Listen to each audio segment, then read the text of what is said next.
Hey everyone, welcome back to the channel. So here's another video for you guys today. This time it's on Salamangreats. Now just recently I reconstructed this whole deck post Phantom Nightmare, of course, because we did get a new fire support card being Promethean Princess, an excellent generic Link 3 monster for fires, and yeah, that card just does a lot for this deck. And also, I decided to, completely change up the strategy a little bit. Like, yeah, Salamangreats are still going to do Salamangreat things, like getting cards they need to the graveyard, add them back to hand, and just basically blow out your opponent with cards like Salamanger Rage, or if you just want to be more disruptive with Salamangreat Roar, that works too. And I even have ways, to add even more forms of disruption aside from like the standard stuff. So I wanted to show you guys what I came up with, and I hope you guys will enjoy this. So let's get started. Alright, so my main deck is 40 cards, starting off with 3 copies of Salamanger Gazelle. This card did peel off the ban list a while back, so happy to see it's back at 3. This is basically the heart and soul of the whole deck. If a salad card, or rather salad monster, is sent to the graveyard, except during damage step, you can special summon this card from your hand. And then if this card is normal or special summon, you basically get to Foolish Burial any Salamangreat card you want to the graveyard. This plus a Spinny is pretty broken because, like, Spinny, it can special summon itself so long as you control a salad monster. Yeah, it has to be banished once it leaves the field if you use its graveyard effect, but usually you don't have to worry about it too much simply because you're going to use it as Xyz material for your Mirage Stallion. And yeah, Spinny's just such a great card. It also has a discarding an effect to basically power boost one of your Link monsters. It's a good way to trigger off the Gazelle if it's already in your hand too, so yeah, not too bad. Next up, 3 copies of Flame Buffalo. This might as well have been a salad monster. I know some people like to play Lady Debug, but personally I think Flame Buffalo is the better pick because it draws you more cards. The discarding is not cost too, so it's easy to chain block. So like this going into Baylings, yeah, it does a lot of cool things.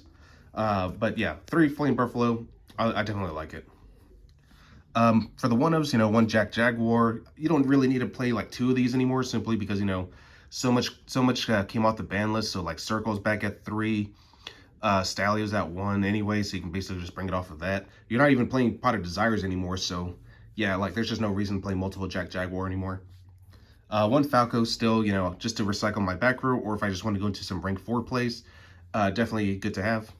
1 Foxy, pretty good way to deal with back row, especially if it's already face up, so definitely something to consider. This card actually helps me deal with Voiceless Voice, surprisingly, because like, especially with their continuous spell that prevents you from targeting light monsters or attacking light monsters except rituals. Yeah, Foxy is a great way to just deal with it so long as you can bait out that Skull Guardian negate and so forth.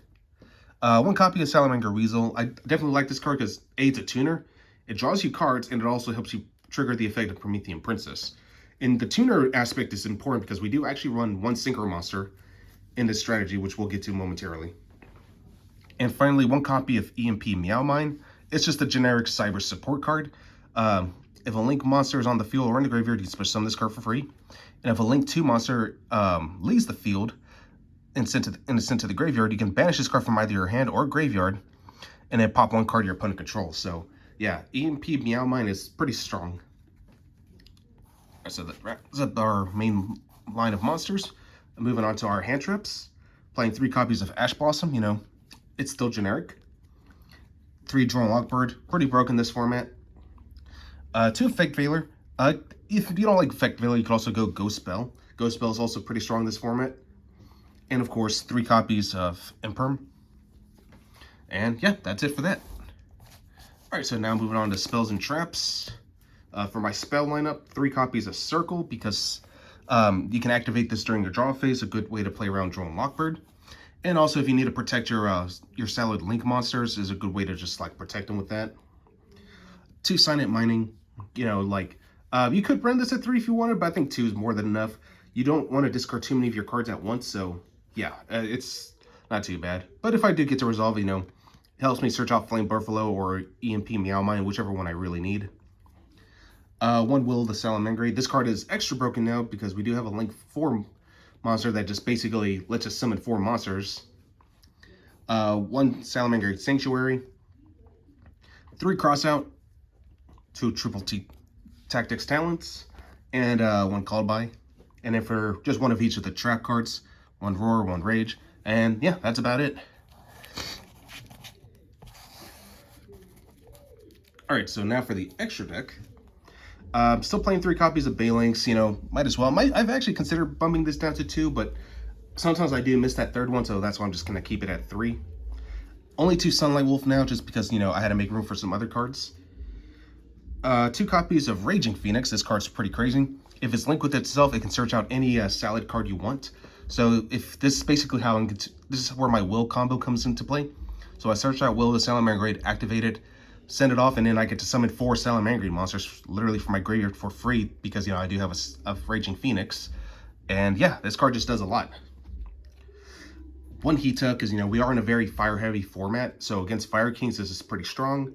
Or if anyone just has an Ash Blossom that they used on me, you know, I can just steal that and just continue forward. One Promethean Princess, again, excellent support for fire monsters. It's a monster reborn for fires.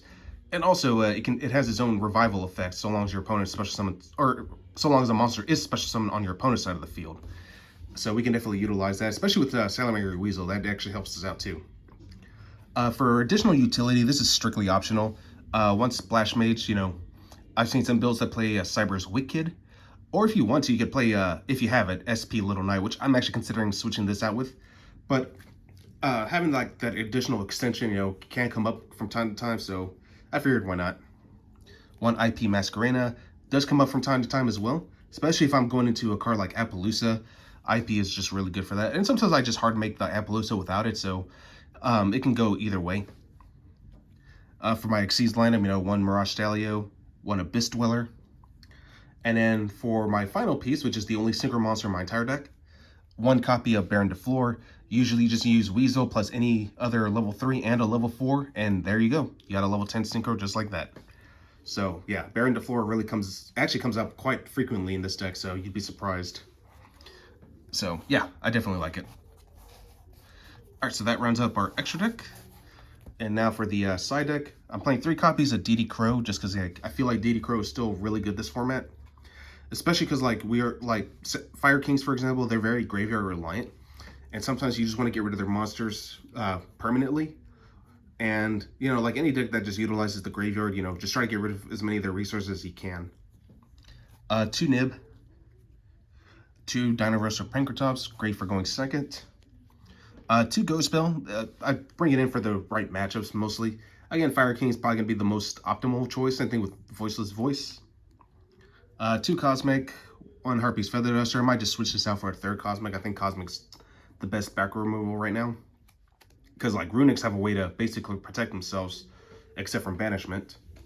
And then finally, 3 copies of Evenly Matched. And yeah, that's all I got for you guys. Hope you guys enjoyed this, and I will catch you guys again on the combo video. So see you till then.